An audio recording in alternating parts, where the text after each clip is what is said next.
பாசத்திற்கினிய அருள் பணியாளர்களே, அருள் சகோதரிகளே, அருள் சகோதரர்களே, அன்பு இறைமக்களே, உங்கள் அனைவருக்கும் மீட்பராம் இயேசு கிறிஸ்துவின் இனிய நாமத்தில் ஜெபங்கள் நிறைந்த வாழ்த்துக்கள். பாசத்திற்கு இனியவர்களே, ஒவ்வொரு நாளும் இறை வார்த்தை நம்மை புதிய பாதைக்கு, புதிய சிந்தனைக்கு அழைப்பு விடுக்கிறது.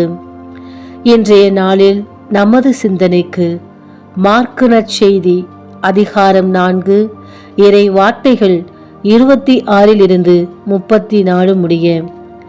இன்றைய காலகட்டத்தில் நான் அதை செய்கிறேன், இதை செய்கிறேன் என்று பெருமை பாராட்டும் இவ்வுலகில் கடமையை செய், பலன் எதிர்பாராதே என்று தத்துவம் பேசும் மனிதர்களுக்கிடையே தேடி வருபவர்கள் யாராக இருந்தாலும் அவர்களின் தேவை அறிந்து செயல்படுவன்தான் இறைவனின் மனிதத்தை காண்பவன்.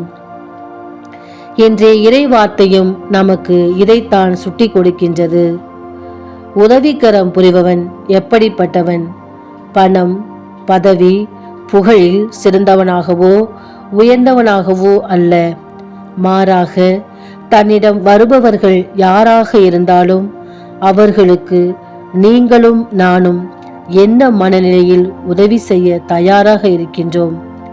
தேடி வருபவர்களுக்கு கடுகு மரத்தை போல எல்லோரையும் அரவணைத்து உதவிக்கரம் நீட்டும் பிள்ளைகளாக வாழ்வோம்.